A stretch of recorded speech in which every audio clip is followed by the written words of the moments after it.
Now, every time you want to add a section to one of your pages, of course, just about every page is going to have at least a couple sections, maybe up to a dozen or so. What you first need to do is add a container. You need to go to the settings cog and change this to a section tag. And then we'll add an inner container inside of it just to constrain our content's max width.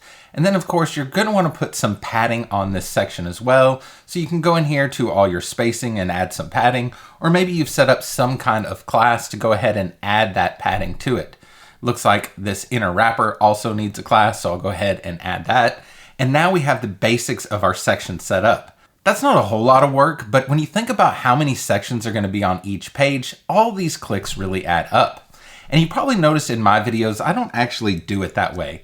Let me go ahead and delete that, and instead of adding the container and inner container and the classes, I just type /sec, which searches for my section pattern, and I can drop it right on the canvas. As you'll see, I have all the structure in place. I've already named the elements inside the list view. The section already has a section for a tag name, and all my classes have been added to the elements previously, so all I have to do is quickly add a section to the page, and that really cuts down on the number of clicks.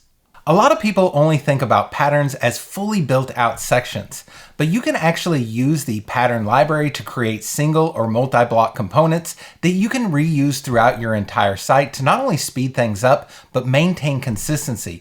This can be for little layouts that you need all the way up to fully built out sections. But what I love most about using patterns this way is that you can build all this organically as you need it throughout the website build. You don't have to do a bunch of setup ahead of time in order to utilize this system. And each time you create a new pattern, the idea kind of compounds on itself, making it quicker and easier to build out new sections from the old patterns you already created. And by the time you're done, you have a fully built out library of patterns that you or your client can use to rapidly build out pages. Now, creating patterns is pretty simple, and of course, I'm going to show you how to do that in this video, but more than a tutorial on how to create patterns, I want this video to serve as some inspiration on the different kinds of patterns you can create to really speed up your workflow and lock in your design system. If that sounds interesting to you, then stick around and let's get started. Now, in case you're unfamiliar with how to create patterns, let's go ahead and get that part of the tutorial out of the way. I'm going to go ahead and add a button to my site. You can see it comes in with some default styling. We'll just type in the word button here, and I'll quickly add just a dummy link to it. Now, this isn't exactly how I want my buttons on this site to be styled, but thankfully I've already created a class for that. If I search for BTN primary, I can go ahead and add that class. You can see that changed it slightly, but we still have some of the block level stylings overriding it. So we need to clear those out by clicking the X button and then confirm. And now we have our button working exactly the way we want to on this site. Now with this button selected, I can go to the kebab menu and click Create Pattern. And here I can go ahead and name that. So let's just call this one Button Primary. Now I don't want this to be a synced pattern because each button's going to have a different link and maybe different text in it. So we'll turn the syncing functionality off and hit Add. But at this point I can delete that button, and now instead of adding a button, adding the button class, removing the default block settings, and starting to create my button at that point, instead of doing all that, I can just search for button and you'll see our button primary local pattern created down here at the bottom. Now, I'm not sure that it's obvious to create patterns out of single block elements like with this button here, but when you see how many clicks go into just getting your standard button on the page, I think it makes a lot of sense to go ahead and just create this as a pattern. It's a whole lot quicker to just search for button and click on your pattern that you've already created, and now everything's set up for you and you can go ahead and continue on with your work. Even though this isn't multiple blocks to create this pattern, in this case it's just a single block, I think the time savings is worth it since creating a pattern is so easy to do. Not only that, but if you teach your client to use the block editor this way, they're going to make sure to use the buttons that come directly from your design system and not have to remember to add a class and remove block stylings and all the things that we had to go through just to get this button on the page. Now, as far as what kind of single block patterns you might want to create, here's a list of a few that I know I've been using on my recent projects. Of course, we just demonstrated the button, but you could also have a secondary type of button, eyebrow headings, those tiny little headings that go above your bigger headings, things like pills or even icons. If you have a specific style you give your icon, for example, this one has a gray background and a border radius and a specific amount of padding. To remember to add that class to each icon or to set all that up, it's just extra work, especially if you can just create a pattern that will automatically insert your icon just the way you want it. And same thing goes with images. In this case, for this website, almost all the images I'm going to add to the website are going to have this border radius and a slight gray border around it. If I go ahead and create an image pattern, all that work is already done for me, and all I have to do is swap out the image. Now, none of this is going to revolutionize the way you build websites, but by creating all these as patterns, you can really save some time and make sure that all of these elements are consistent across all your pages. Now, you're probably creating classes for these anyways, but you're going to have to remember what classes you use, remove any of the default styling, and all the stuff we went through to get that button set right.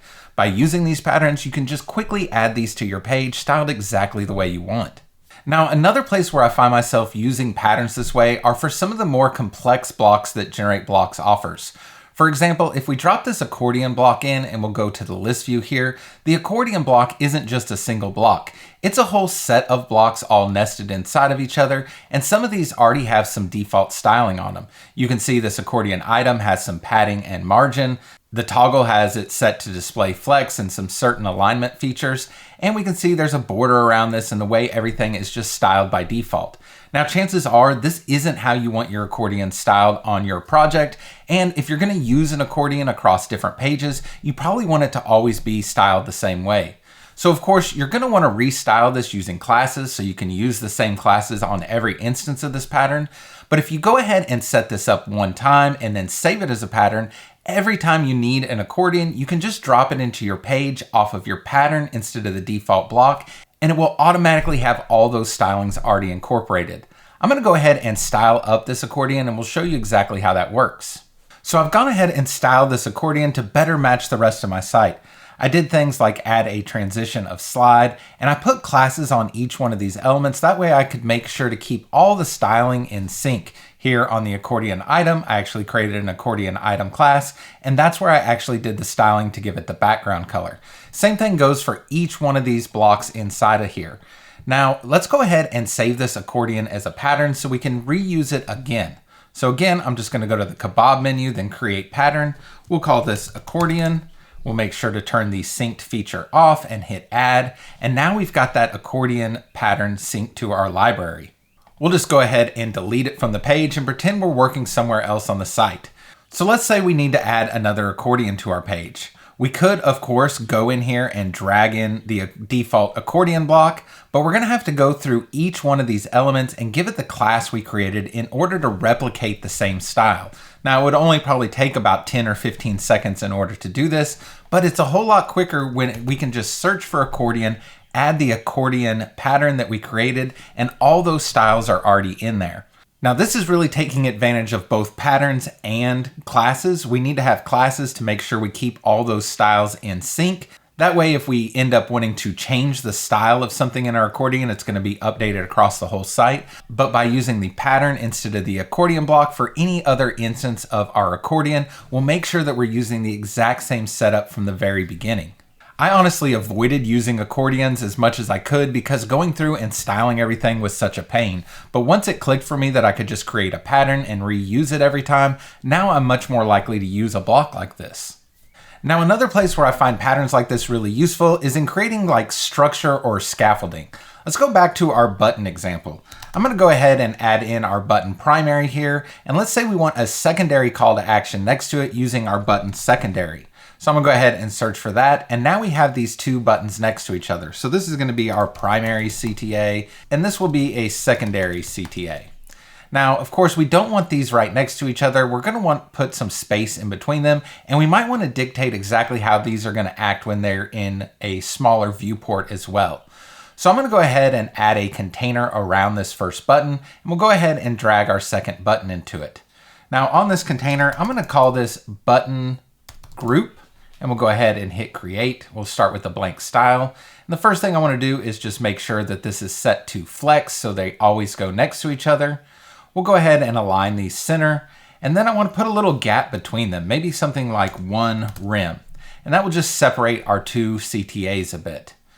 Now this button group class is something I could see myself using a whole lot on the website anytime I need two calls to action next to each other like this. Now it's not a lot of work to add your two button patterns and then wrap them in a container and add this button group class, and that would totally work. But if we go ahead and set up this button group as a pattern, we'll automatically be able to drop this into pages quickly. So let's go ahead and create pattern. We'll call this button group. Again, we don't want this to be synced, and we'll hit add. Now I can go ahead and delete this button group, and instead of doing everything we just had to do, I'm going to search for button here and you'll see button group. Go ahead and drop that in. We already have our wrapper set up with the class on it, and then we have our two calls to action already inside of it. The same thing goes for something like a card. Cards are something you're going to use over and over again throughout a website build, so why not set it up as a pattern? Of course, we're going to need a container. We're probably going to want some kind of image in there. Underneath that image, I'm going to go ahead and add another container, which will kind of group all of our content together. We'll add a heading. Just for default, I'm going to set this as an H3. We can always change that later. We'll probably want some kind of text, and then we'll want one of our buttons. So instead of using a default button, I'm going to go ahead and use our button primary here. Now this is the general structure for our card, but we're probably going to want to put some default styling on this. Even if cards vary slightly on different pages, there's probably some defaults that you're going to want to keep consistent across all your cards. So let me go ahead and style this one up. So now I've gone ahead and got this card set up the way I want it to look in most instances across this site. You can see I went ahead and named everything inside the structure panel, which is another thing that's handy with these patterns. If you go ahead and name everything in your structure panel, when you save this as a pattern and bring it back in, everything will have those names still intact. So we've named our card image, the card content, title, description, and card button. Then of course I've given classes to all these, so pretty generic, but card, and I put all the styles on there. Card image has all its styles, and so on and so forth. So now all we need to do is go to our card, create pattern, we'll call this a card, turn off synced, and hit add. Now we're safe to delete this card, and anytime we want to add a new card, we can just search for it, and boom, we insert our card, and everything is already intact and ready to go just the way we need it. Now if I go ahead and duplicate this card 2 more times, we have a nice 3-column grid. That's all set up on this wrapper where I've already set up a card wrapper 3-column class. This is just going to give us the 3 columns you see on the page. But of course, when we go down into our tablet view, 3 cards is too cramped. And when we get down to mobile, it's obviously really bad. So let's go ahead and set this up to just be 1 column and stack here on tablet. And we'll add that row gap in just to separate these cards a little bit. This looks a whole lot better on tablet now and looks pretty good on mobile as well. Of course, we're going to have 3-column grids that need to stack this exact way across lots of different sections on our site. So you guessed it, let's go ahead and create a pattern for this. Now inside this pattern, I might or might not want these cards to be automatically added. Generally speaking, in my use cases, I don't want them to be added. So I'm going to go ahead and delete my 3 cards out of here. We just have our wrapper, which looks pretty plain Jane, but if you remember, we've already got this wrapper class on it, and we've already got this 3-column class on it. Instead of having to remember what we named all these classes, let's just go ahead and create a pattern. In this case, I'm going to call it card wrapper 3-column. We'll go ahead and turn synced off, and then we can go ahead and add our pattern. Now, if we want to add a new section, and inside of it, we want to add a card wrapper for a 3-column, we can add that. And then we can go ahead and add our card, duplicate it a couple times, and we've built out this entire section that's completely mobile responsive with all of our default stylings just by using a few patterns that have been nested inside each other. Now you might want to add some kind of introduction inside of your sections. This is a pretty common pattern where we have our eyebrow, which I pulled in from a pattern, a title for the section, and then a short description. All of this is wrapped inside its own container, and this makes another great candidate for creating a pattern from. So here I've gone ahead and named this section introduction, the eyebrow, the title, and the short description. So again, create pattern. We'll call this section introduction, turn off synced, and go ahead and hit add. Now we have this section introduction that we could probably use in a lot of different places on our website. Instead of having to add all these blocks and add all the classes, all we need to do is go ahead and go into our section here. We'll start typing in section introduction, add that in here. And just like that, we have the entire introduction added to our site without all the extra work. Now we've built out this entire section just using patterns. We have our introduction pattern, We have our 3-column pattern, we have our card pattern, and even inside of our card pattern, we have this primary button pattern. We've created all these individual components to help us out because they're going to be reused throughout the site. But I could see a use case for us reusing this entire section and not just all the individual bits and pieces. We could, of course, rebuild this pretty quickly by adding our section pattern, our introduction pattern, our card grid pattern, and all of our card patterns. But if we're going to reuse this entire section somewhere else on the site, why not make it a pattern as well? We'll go in here and create pattern. We'll call this blog section, turned off synced, and hit add. Now, anytime we want to add a section with this exact layout, all we got to do is start typing in blog and we see our blog section pattern. And just like that, it's added to our page that quickly. By now, I think you get the point. Patterns are really useful anytime you have some kind of layout you're going to reuse over and over again across the entire website. And once you start thinking about patterns this way, it really unlocks all kinds of different layouts that make a really good candidate. And like I said at the beginning of the video, every time you create a pattern, your time savings kind of compounds. You should never really need to build anything from scratch more than one time. If you know that a section is going to be reused, you create it as a pattern and then you'll have it at your ready the next time you need it. I've even started to think about this more and more before I even get into WordPress. As I was designing this site out in Figma, I started to take mental note of all the layouts that I could turn into patterns and reuse. Of course, we have things like the hero sections, which appear at the top of all of these pages. We have this little grid here with an intro on top. We have this checkerboard style grid where the text is on the left, then the right, then the left. And we have this full width section here with an image on the left and text on the right that we're using for case studies throughout the entire website. Of course, we have things like the CTAs, which you'll see share the exact same layout on both of these pages. They just have slightly different text. All of these make great candidates for patterns, and you can see these repeated throughout this entire design in multiple places. I've found that thinking about patterns this way makes me think a little bit more strategically, not only in the design, but the build as well. This helps keep the website way more consistent across all the different sections you create. By the time we get to the end of this website, we're going to have hundreds, if not thousands of blocks, little layouts, and even full-blown sections. But if you really think about it, we only have a dozen or two different patterns that are going to be reused over and over again. So this way, you don't have to replicate so much of your work. By building out all these patterns as you need them, you kind of organically start to build up a collection of patterns that speeds up each page you build. And by the end of it, you have an entire organized pattern library of every component that makes up the entire website, which really speeds up you or your client building out future pages as the site continues to live and evolve. I hope this video provided you with some good inspiration on how to better utilize the pattern system built right into WordPress. If it did, I would really appreciate a thumbs up. And if you have any suggestions for other patterns, I would love to hear about them down in the comments. If you want to make sure to catch the next video, hit subscribe and we'll see you then.